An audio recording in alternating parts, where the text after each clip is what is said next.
दोस्तों, आज हम आपको इतिहास की सबसे खूबसूरत महिला के बारे में बताने जा रहे हैं, जिसकी खूबसूरती ने ही उसको वैश्या बना दिया, जिसका नाम है आम्रपाली। जी हाँ, आम्रपाली को इतिहास की सबसे खूबसूरत महिला कहा जाता है। इतिहासकारों का मानना है कि 11 वर्ष की छोटी सी उम्र में ही आम्रपाली को सर्वश्रेष्ठ सुंदरी घोषित कर नगर वधू या वैशाली जनपद कल्याणी बना दिया गया था।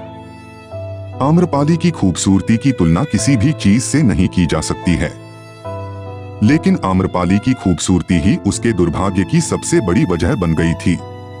आम्रपाली को बहुत ही कम उम्र में राज्य के आदेश से वैश्या बनना पड़ा था, और वह शायद इतिहास की इकलौती ऐसी महिला थी जिसे ऐसी बदनसीबी झेलनी पड़ी, जो एक खूबसूरत कन्या से नगर वधू यानी वैश्या बनना तथा उसके बाद में भिक्षुणी बन जाना।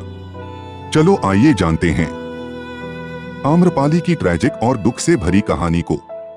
प्राचीन भारत में 500 ईसा पूर्व लिच्छवी गणराज्य की राजधानी वैशाली में एक गरीब दंपति को एक आम के पेड़ के नीचे एक सुंदर लड़की पड़ी मिली थी, इसलिए उसका नाम आम्रपाली रख दिया गया।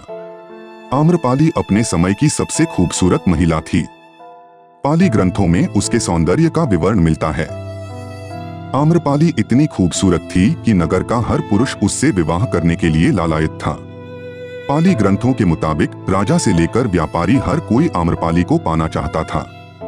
आम्रपाली के रूप की चर्चा जगत प्रसिद्ध थी और उस समय उसकी एक झलक पाने के लिए सुदूर देशों के अनेक राजकुमार उसके महल के चारों ओर अपनी छावनी डाले रहते थे। आम्रपाली के लिए शादी के प्रस्तावों के ढेर लग गए थे। इतने सारे विवाह प्रस्तावों की वजह से आम्रपाली के माता पिता बड़ी दुविधा में फंस गए थे।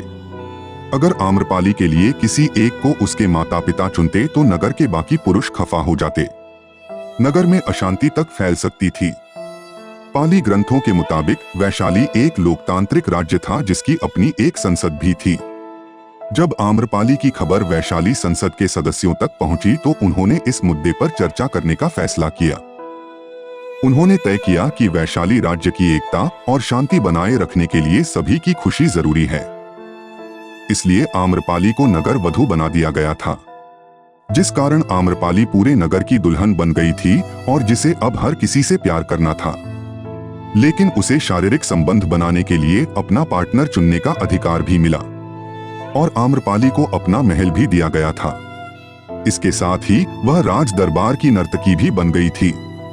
आम्रपाली को नगर वधू बनाने से वैशाली के लोग तो खुश हो गए थे, लेकिन इस तरह से आम्रपाली अपनी ही खूबसूरती का शिकार बन गई थी। आम्रपाली को जनपद कल्याणी की उपाधि दी गई। यह खिताब 7 साल के लिए दिया जाता था और इसे साम्राज्य की सबसे खूबसूरत और प्रतिभाशाली महिला को दिया जाता था।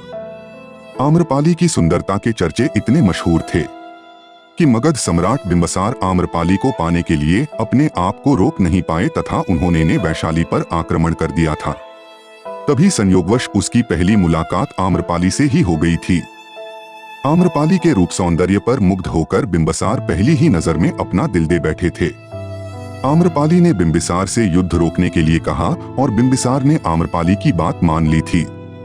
बिंबिसार ने आम्रपाली को मगध की महारानी बनने का प्रस्ताव भी दिया था, लेकिन आम्रपाली ने इस प्रस्ताव को अस्वीकार कर दिया क्योंकि वैशाली और मगध एक दूसरे के शत्रु थे। बिंबिसार को आम्रपाली से एक पुत्र भी हुआ जो बाद में बौद्ध भिक्षु बना। कहते हैं कि बिंबिसार का पुत्र अजातशत्रु और आम्रपाली दोनों एक दूसरे से प्रेम करने लगे थे। जब वैशाली गणराज्य को यह पता चला तो उन्होंने आम्रपाली को जेल में डाल दिया था। अजातशत्रु को जब यह पता चला तो उसने वैशाली पर आक्रमण कर कई लोगों की जान ले ली थी, लेकिन इससे कुछ हासिल नहीं हुआ और आम्रपाली इससे बहुत दुखी हो गई थी। कहा जाता है कि जहां बड़े बड़े व्यापारी राजकुमार आम्रपाली पर मोहित हो गए थे, वहीं आम्रपाली एक बौद्ध भिक्षु पर मोहित हो गई थी। आम्रपाली ने बौद्ध भिक्षु को न केवल खाने पर आमंत्रित किया बल्कि 4 महीने के प्रवास के लिए भी अनुरोध किया। बौद्ध भिक्षु ने उत्तर दिया कि वह अपने गुरु बुद्ध की आज्ञा के बाद ही ऐसा कर सकते हैं। बुद्ध ने सबको हैरानी में डालते हुए बौद्ध भिक्षु को इसकी अनुमति दे दी। 4 महीने बाद आम्रपाली बौद्ध भिक्षु के साथ आई और बुद्ध के चरणों में गिर गई। कहा जाता है कि और इसके बाद आम्रपाली ने सब कुछ त्याग कर बौद्ध भिक्षु बनने का निर्णय ले लिया था।